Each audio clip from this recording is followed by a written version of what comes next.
सेवा जोहार। आज फेसबुक लाइव आपके समक्ष 2 फरवरी गोंडी भाषा दिवस के रूप में हम मनाते हैं, उसके संबंध में आज मैं लाइव हूं कि 2 फरवरी को सिवनी जिला में बड़े भाई रावेंसा वीके जी के नेतृत्व में महाकौशल क्षेत्र जबलपुर जो क्षेत्र है गुणवाना परिक्षेत्र, इस क्षेत्र के तमाम युवा साथी हम सिवनी में एकत्रित 2 फरवरी को होने वाले हैं, जिसमें लगभग कोविड गाइडलाइन का पालन करते हुए भाई रावेंसा वीके जी के नेतृत्व में लगभग 50 लोगों की संख्या में हम युवा साथी एकत्रित होंगे और वहां पर गुणवाना की युवा नेतृत्व पॉलिटिकल प्लानिंग जो फ्यूचरिस्टिक होगी उसके संबंध में तमाम युवा साथी 2 फरवरी को सिवनी में एकत्रित होकर गुणवाना की युवा राजनीति के संबंध में हम काफ़ी विचार विमर्श और प्लानिंग करने वाले हैं। तो इस संबंध में ये अक्सर कर प्रश्न खड़ा होता है कि आखिरकार आदिवासियों की राजनीतिक स्थिति जो है इतनी कमज़ोर क्यों है, या फिर जो आदिवासी राजनीति में उतरते हैं तो उनका ऐसा कुछ फ्यूचर प्लान जो डिसाइड होनी चाहिए था राजनीतिक स्थिति में, अदर समुदाय के जो लोग अपने समाज का जिस प्रकार से नेतृत्व करते हैं वैसा नेतृत्व आदिवासी क्यों नहीं कर पा रहा है। इस संबंध में काफ़ी विचार विमर्श और कई सवाल खड़े होते हैं। इस फेसबुक लाइव के माध्यम से भी आज 2 फरवरी के संबंध में हम सभी युवा जो एकत्रित होंगे और इस विषय में बहुत सारे चर्चा करेंगे। तो आप सभी बुद्धिजीवी जो फेसबुक के माध्यम से मुझे देख रहे हैं, सुन रहे हैं, उनके बहुत सारे विचार और विमर्श की भी आवश्यकता है कि आदिवासियों की जो भविष्य में जो राजनीति होगी वो कैसी होनी चाहिए, और राजनीति में अगर कोई युवा जाता है तो उसकी क्या सहभागिता होनी चाहिए, क्या भागीदारी उसको सुनिश्चित करनी चाहिए, या फिर किन किन महत्वपूर्ण उद्देश्यों के लेकर चलनी चाहिए। इन तमाम चीज़ों को लेकर हम 2 फरवरी को सिवनी में रावेंसा जी के नेतृत्व में काफ़ी विचार विमर्श करने वाले हैं। तो आप जो भी साथी मुझे फेसबुक के माध्यम से लाइव देख रहे हैं, सुन रहे हैं, मैं उनसे सुझाव चाहूँगा कि भविष्य में आप युवाओं का कैसा नेतृत्व आप देखना चाहते हैं, किन किन चीज़ों पे फोकस करना हमें चाहिए, या फिर हमारे आदिवासी समाज की जो वर्तमान स्थिति है, भाई तुलसी देखना, वर्तमान स्थिति है जिस प्रकार से डामाडोल चल रही है और जिस प्रकार से युवाओं का जो नेतृत्व इसमें मिला है, या जिस प्रकार से युवा नेतृत्व में हम देखें उतना खुलकर हमारे युवा सामने नहीं आए हैं, तो तमाम विषय और मुद्दों को लेकर सवाल खड़े होते हैं, आपके भी दिमाग में होते होंगे। तो मेरा फेसबुक आईडी है और इसमें कमेंट सेक्शन में आप मुझे पर्सनल मैसेज करें और मैं आपसे ये सुझाव चाहता हूँ कि भविष्य में गुणवाना की राजनीति में क्या बदलाव होना चाहिए। बहुत सारे बुद्धिजीवी है जो खुलकर नहीं आते, चाहे वो छोटे हो या बड़े हो, हम सभी लोग जो है विभिन्न स्तर पर सोचते हैं, सभी का अपने अपने विचार, अपने अपने प्लानिंग्स होती है। तो मैं यही चाहूँगा कि हर किसी की प्लानिंग्स अमल हो, और हम कोशिश यही कर रहे हैं कि राजनीति में आदिवासियों का नेतृत्व किस प्रकार से होना चाहिए। संबंध में रावेंसा जी से हम बहुत सारी चीज़ें पे संपर्क करेंगे।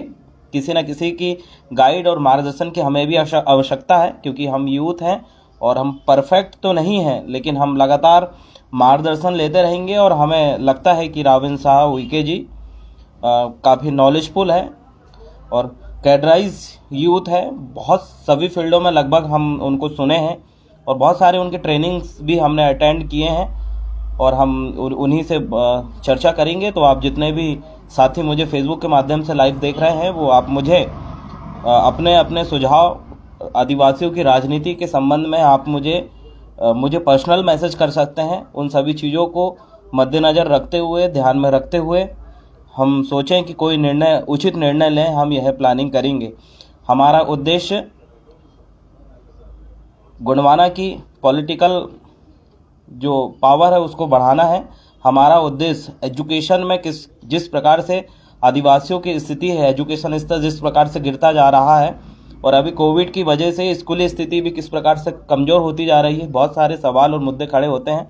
इस पर सबसे ज़्यादा प्रभावित ट्राइबल ही होता है, आदिवासी ही हो रहा है, क्योंकि किसी न किसी माध्यम से हम लोग ऑनलाइन स्टडी उस प्रकार से नहीं कर पाते जैसे बाकी स्टूडेंट कर रहे हैं, बाकी हाई क्वालिफाइड स्टूडेंट कर रहे हैं, जिनके मम्मी पापा ऑलरेडी शिक्षित हैं, जिनके पास सारी सुविधाएं हैं डिजिटल की, वो आगे देख के अपने बच्चों को प्रिपरेशन करवा देते हैं। लेकिन कहीं ना कहीं हम देखते हैं कि जो ट्राइबल स्टूडेंट है वो इन तमाम चीज़ों को गौर नहीं कर पाते, उनके मम्मी पापा आगे देखकर अपने बच्चों को नहीं पढ़ा पाते। बहुत सारे सवाल निशान खड़े हो रहे हैं और बहुत सारे ऐसे कानून हैं जो आदिवासियों को लेकर बहुत पहले बने थे और अभी उनको कमज़ोर कर दिए गए। हम डेली बहुत सारे जजमेंट पढ़ते हैं, बहुत सारी योजनाओं पे हम ध्यान देते हैं, शिक्षा, रोजगार और स्वास्थ्य, बहुत सारी सुविधाएं, और जो आवंटित हो रहा है पैसा उन पे हम गौर कर रहे हैं। तो किसी न किसी माध्यम से हम सरकार को जिस प्रकार से पैसा आवंटित हो रहा हो, जो योजनाएं आ रही हैं और जो ज़मीनी स्तर पे लागू नहीं होती, बहुत सारी समस्याएं हैं, लेकिन किसी कारणवश हम उन तमाम चीज़ों पे खुलकर काम नहीं कर पाते। क्योंकि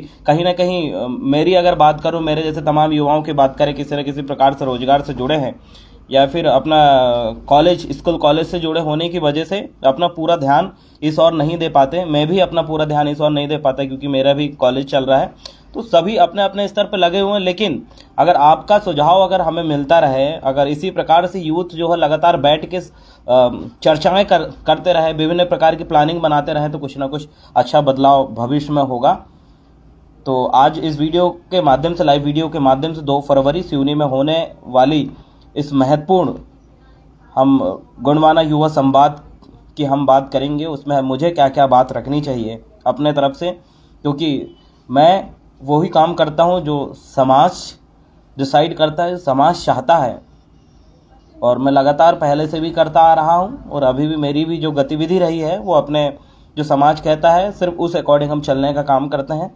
तो अक्सर कर आप तमाम युवा साथी जो मेरे साथ जुड़े हैं, चाहे बबलेश कुमरे जी हो, रत्नेश जी हो, श्याम भाई हो, शानी परस्ते, बिलास कोरोचे, हितेश, ज्योति और शबित कुमार कवरेती, लक्ष्मण सिंह, लाला मशकोले, डीके धनेश, विकास और प्रीतम, ऐसे बहुत सारे युवा साथी हैं जो हमारे साथ जुड़े हुए हैं। हम यही चाहेंगे कि आप सभी लोगों का अपना अपना विचार हमें मिलता रहे, क्या क्या हमें बात रखनी चाहिए वो भी आप मुझे पर्सनल मैसेज करें, और हम सभी युवा साथी के साथ जुड़े रहेंगे। हर किसी की बात, हर किसी के आइडियाज़ फॉलो हो, इम्प्लीमेंट हो, हम यही चाहते हैं।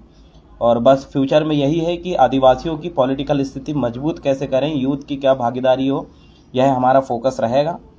और अपना जो एजुकेशन है, पढ़ाई है, उसको तो हम कर ही रहे हैं। पॉलिटिकल साइंस के हम स्टूडेंट भी हैं और पॉलिटिक्स में अगर एंट्री मार के कुछ फ्यूचर में अच्छे करेंगे, ये भी विश्वास है। क्योंकि जो चीज़ हमें पता नहीं है उसको हम अध्ययन कर लेते हैं, जो चीज़ें हम पे गड़बड़ी है उस पर हम सुधार कर लेते हैं, और सारी चीज़ें लगातार हम करते रहेंगे। और इम्प्लीमेंट करना तो हमारा काम ही है, क्योंकि स्कूल कॉलेजों में अगर हमें कोई भी एडवाइस अगर मिलती है तो हम बहुत जल्दी उसको इम्प्लीमेंट करते हैं।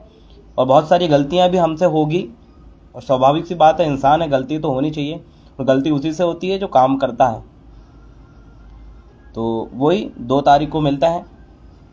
मीटिंग्स होने के बाद आपके समक्ष पूरे युवाओं के माध्यम से भाई रावेंद्र उइके जी के साथ हम लाइव आकर सारी विषयों में किन किन मुद्दों पे हमारी एकमत हुए हैं, विचार व्यक्त किए हैं, उसको हम शेयर करेंगे। नीरज उइके जी का कहना है दूसरे लोग प्रभाव कम करना, दूसरे लोगों का प्रभाव पॉलिटिकल स्थिति में। तो जहाँ तक कि हमें पता है कि राजनीति जो होती है किसी धार्मिक या पर्टिकुलर एक समुदाय में नहीं होती है, राजनीति में सभी की एक भागीदारी होती है। पॉलिटिकल पार्टी का ही उद्देश्य समाज नहीं, जनता का विकास करना होता है, चाहे वो किसी भी समाज धर्म का हो, और वो अपना अपना प्लानिंग रहता है। तो आप अपने सुझाव रखेंगे और मैं इसमें कमेंट सेक्शन में ना रखते हो, आप मुझे पर्सनल मैसेज करें। बहुत बहुत धन्यवाद। मिलते हैं 2 फरवरी को गुणमाना युवा संवाद में। सेवा जोहार।